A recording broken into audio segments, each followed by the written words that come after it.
Iran इस समय अब तक के सबसे बड़े खतरे का सामना कर रहा है। इसके बावजूद वह अमेरिका और इजराइल के साथ चल रहे संघर्ष को लंबा खींचने में लगा हुआ है। पिछले कुछ हफ्तों में ईरान को भारी नुकसान हुआ है। उसके कई बड़े नेता और सैन्य कमांड ढांचे के अहम लोग मारे गए हैं। इससे उसकी नेतृत्व व्यवस्था को गंभीर झटका लगा है। ईरान के अंदर भी हालात अच्छे नहीं है। लोगों को जरूरी सामान की कमी, बुनियादी ढांचे के नुकसान और सख्त सुरक्षा माहौल झेलना पड़ रहा है। इसके बावजूद ईरान की बची हुई लीडरशिप लगातार आक्रामक बयान दे रही है। वे दिखाने की कोशिश कर रहे हैं कि ईरान लंबे समय तक संघर्ष झेल सकता है। उन्हें और नेताओं के मारे जाने की परवाह नहीं है और वे इस युद्ध को लंबा खींचने के लिए तैयार है, चाहे इसका असर पूरे क्षेत्र और दुनिया पर क्यों न पड़े। एक्सपर्ट्स का कहना है कि ईरान का मकसद इस युद्ध में जीत हासिल करना नहीं है। उसका असली मकसद है अपने अस्तित्व को बचाना, दुश्मनों को डराना और ऐसी स्थिति बनाना जिसमें वह युद्ध के बाद की शर्तें तय कर सके। वह संघर्ष बढ़ा रहा है ताकि बाकी देशों के लिए इसे जारी रखना बहुत महंगा हो जाए और वे समझौता करने पर मजबूर हो जाए। अमेरिकी राष्ट्रपति ट्रंप ने ईरान से सरेंडर करने को कहा है, लेकिन ईरान खुद को मजबूत स्थिति में दिखा रहा है। वह कह रहा है कि वह इस संघर्ष में टिके रहने में सफल रहा है और अब शांति के लिए अपनी शर्तें रख रहा है।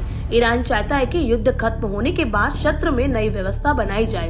वह युद्ध के नुकसान की भरपाई, मुआवजा भी मांग रहा है। खाड़ी देशों और अमेरिका के बीच लंबे समय से चले आ रहे रिश्तों में बदलाव चाहता है। ईरान के संसद अध्यक्ष मोहम्मद बागिर गालिबाफ ने कहा कि युद्ध विराम तभी संभव है जब यह सुनिश्चित हो जाए कि दुश्मन दोबारा हमला नहीं करेगा।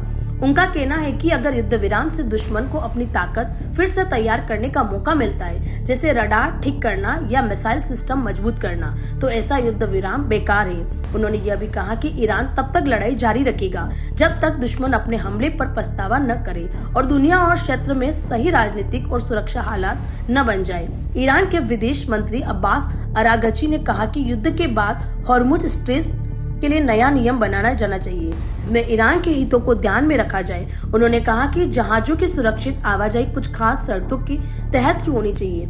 विशेषज्ञों का मानना है कि ईरान आगे चलकर अपने विदेशों में फंसे पैसे को छुड़ाने की मांग कर सकता है। इस समुद्री रास्ते का इस्तेमाल करने वाले देशों से टैक्स भी ले सकता है। गालिबाफ ने साफ कहा है कि हॉर्मुज की स्थिति अब पहले जैसी नहीं रहेगी। वह युद्ध के बाद क्या होगा, इस सवाल पर भी दबाव बढ़ रहा है। 2 दशकों तक पश्चिमी देशों और ईरान के बीच बातचीत चलती रही, लेकिन पिछले महीने अमेरिका और इजराइल ने ईरान पर हमला कर दिया। इस हमले में सुप्रीम लीडर अयतुल्ला अली खोमेनी की मौत हो गई और देश की सैन्य व प्रशासनिक व्यवस्था को भारी नुकसान पहुंचा। इसके जवाब में ईरान ने तेज और लगातार हमले किए। उसने पूरे क्षेत्र में अमेरिका के सहयोगियों पर सैकड़ों मिसाइल और ड्रोन दागे। इससे खाड़ी देशों के साथ उनके रिश्ते और खराब हो गए। ग्लोबल एनर्जी मार्केट पर भी असर पड़ा। जॉन्स हॉपकिंस यूनिवर्सिटी की प्रोफेसर नारगिस बाजोगली का कहना है कि पारंपरिक युद्ध के हिसाब से ईरान जीत नहीं रहा है, लेकिन उसे इसी तरह जीतने की जरूरत भी नहीं है। उसकी रणनीति अलग है। ईरान एक अलग रणनीति अपना रहा है जिसमें वह युद्ध को इतना महंगा बना देना चाहता है कि सामने वाला देश उसे जारी न रख सके। उनका कहना है कि अमेरिका और खाड़ी देश लंबे समय तक तेल व्यापार में रुकावट और बढ़ती कीमतों को सहन नहीं कर सकते। किसी समय वे कहेंगे कि अब बहुत हो गया और यही दबाव ईरान बनाना चाहता है। ईरान ने पहले से ही ऐसी स्थिति के लिए तैयार कर रखी है। रिवोल्यूशनरी गार्ड ने ऐसे प्लान बनाए थे कि बड़े हमले होने पर छोटे छोटे यूनिट्स अलग अलग जगहों से काम कर सके। ऑफिस तो बना लिया, अब प्रीमियम क्वालिटी का फर्नीचर कहां से खरीदें? तो अब सार्थक फर्नीचर लाया है प्रीमियम क्वालिटी के साथ वाजिब दामों में फर्नीचर खरीदने का मौका।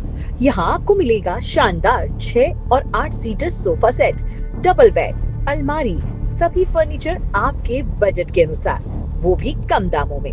हमारे यहाँ फर्नीचर पर इजी EMI और बैंक लोन की सुविधा भी उपलब्ध है। इस दीपावली पर सार्थक फर्नीचर लाया है विशेष गिफ्ट और डिस्काउंट पाने का भी सुनहरा मौका। आपके डिजाइन और कलर के अनुसार कस्टमाइज्ड फर्नीचर बनाने की सुविधा भी उपलब्ध है। तो आज ही संपर्क करें सार्थक फर्नीचर, बैंक ऑफ बड़ौदा के सामने, subsidy centre, Udaipur. Mobile number 7297811766।